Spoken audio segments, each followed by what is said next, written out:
What's up, guys? Today I'm going to be working on the 84 Tercel. I'm going to do the valve stem seals and maybe replace the carburetor. I don't know, depends on how much time I've got. But the reason I'm going to be doing the valve stem seals is this.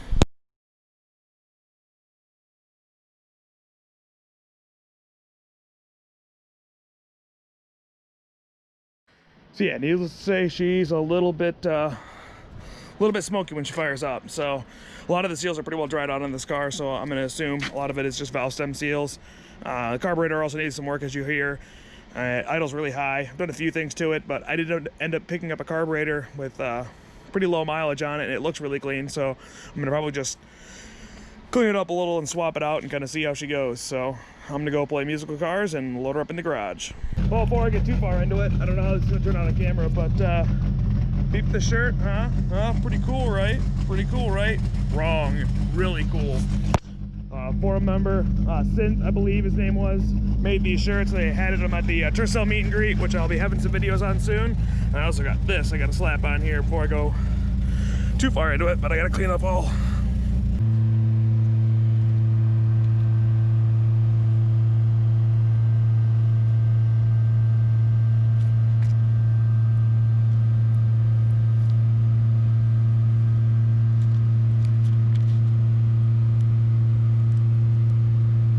Oh yeah, that's a little bit crooked, but yeah, you can see she's burning off everything that's in the combustion chamber right now. So I'm gonna go.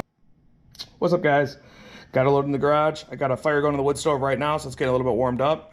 I got my valve cover gasket, my valve stem seals on here, and I'm going to be using rope as opposed to compressed air because I don't have an air compressor. So this is what I'm going to run with.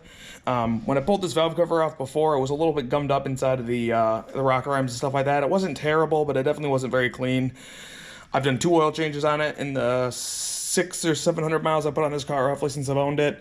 Oil's come out kind of dirty. I've been running a little bit of like Marble Mystery Oil and sea foam and a combination of stuff inside of the crankcase, just trying to clean it out a little bit. But yeah, reason being is this car sat since I believe 2009 was the last time it was registered, and the previous owner purchased it, you can see right here, in 2003 with 144,000 on it, and the last registration it shows right here is 2009, and it has currently 154,000. So I don't think it's seen a ton of miles in the last decade. So that's why I'm running through it. I'm changing the valve stem seals out. I do have a clutch and a gasket kit for it. I'm eventually going to pull this engine out and go through it and just do a reseal on it, but it's filling up the crankcase with oil when I fire it up when it's cold. So I definitely need to do the valve stem seal sooner than later. So I'm going to knock that out today and keep going.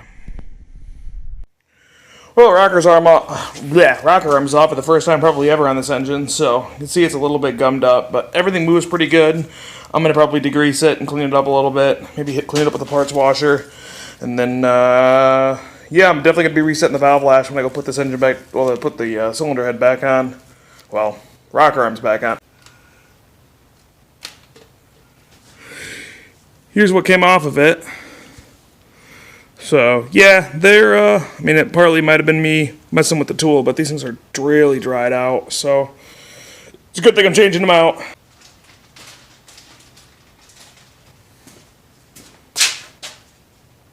Oh, look at that, it's actually biting on the valve right now. Standing. I'm gonna mop up below this. These all cleaned off. Make them look at least.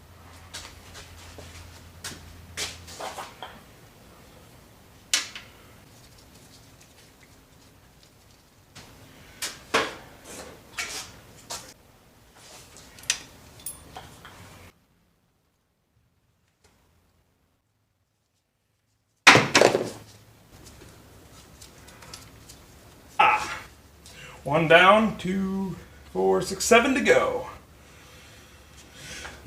Kill me now.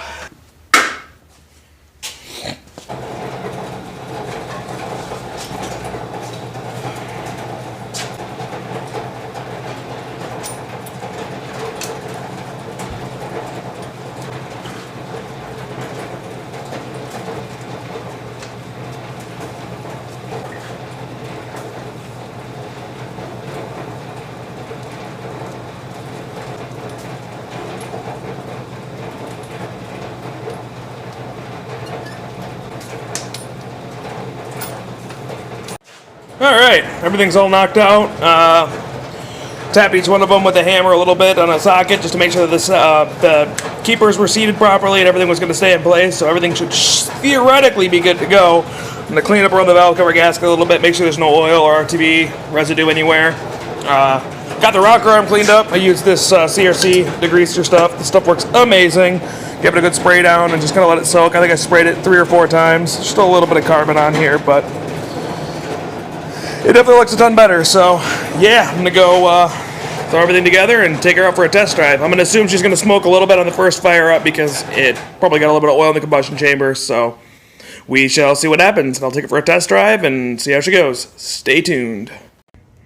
Alrighty, everything's officially buttoned up. Got the valve cover back on. Got all the spark plug wires hooked up. Wires hooked in.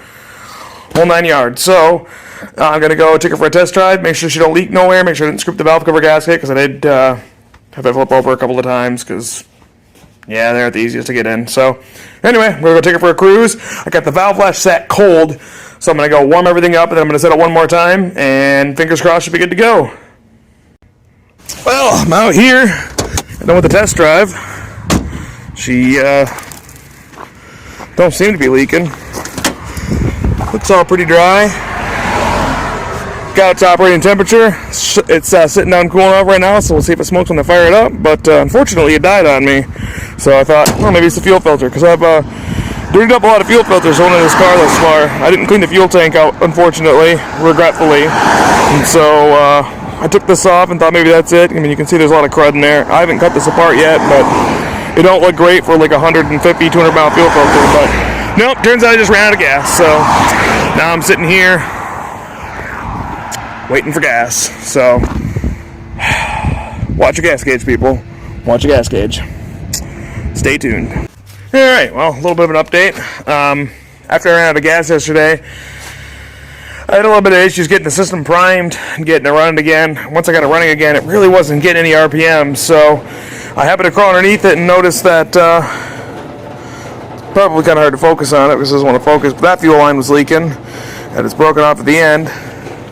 And this line was so thin that it snapped right off right here. So yeah, I'm going to pull this all out, swap these rubber lines out because I got some 1/4-inch fuel line here. So I'm going to knock that out, get this car back together, and hopefully that'll take care of my driving issues because it acted like it was running out of fuel at higher RPMs. The bowl would kind of run dry. I'd have to dump some gas on the throat. Run it at low RPMs for a while, that it'd run high, and then it acted like it run out of fuel in the bowl, and it just struggled to run past 3,000-4,000 RPMs in that range. So yeah, I'm gonna clean the tank out while I got it out. I should have done this before. So here's the update, and stay tuned, and I'll see what happens when I get it all back together. Alrighty, well, I really don't know how to wrap this video up, so I'm just gonna finish up what I did. Dropped the tank, I cleaned it out, as you saw in the previous video was hanging, or the previous part of the video was hanging out. These are some of the lines that were on here, so definitely was a good idea to drop these things out. This one looks like it's halfway decent, but it's got a piece of line stuck in the end of it. I think this side right here, maybe that side, I don't remember. So yeah, it's missing a little filter on the end of that thing too. So hopefully she'll at least not be leaking fuel anymore. I had no idea it was leaking fuel, if I'm being fully honest. I've been driving it for I don't know how long. Unbeknownst to me, it's been dumping fuel everywhere. So yeah, I'm going to monkey with this carburetor a little bit more. As you can see, I've had some stuff blocked off and been trying to pinpoint some vacuum leaks. And thus far, I've been fairly unsuccessful, but I'm going to keep digging through the factory service manual. I got a pretty rough one, but I got a factory service manual right here that's now not where it was, but whatever, I'll figure it out. So yeah, I guess that's the end of this video. Nothing really super exciting. Hopefully I'll get it running. If not, I do have a Weber carburetor. I bought it, and originally I bought it for the 86, but garage is a mess, sorry. But that may end up on it. I don't know. It depends on how much of an issue I can't figure out with everything that's going on. I do got another carburetor right in here with a bunch of parts, and then over here, I don't know all the other junk. I do have a carb there, and then a carb over there too. So, and then a couple more air filter housings and air filters and all sorts of other crap. So one way or another, I'll get some stuff together, get this thing running pretty good. But for now, that's all I got for today. Thanks for watching, guys. If there's anything interesting you guys want to see me do, let me know, and I can try to get some stuff filmed. I'm kind of enjoying doing this, even though it's really low editing and production quality, and lots of loud breathing and stuff like that. But anyway, I will catch you guys later, and thanks for watching. Adios.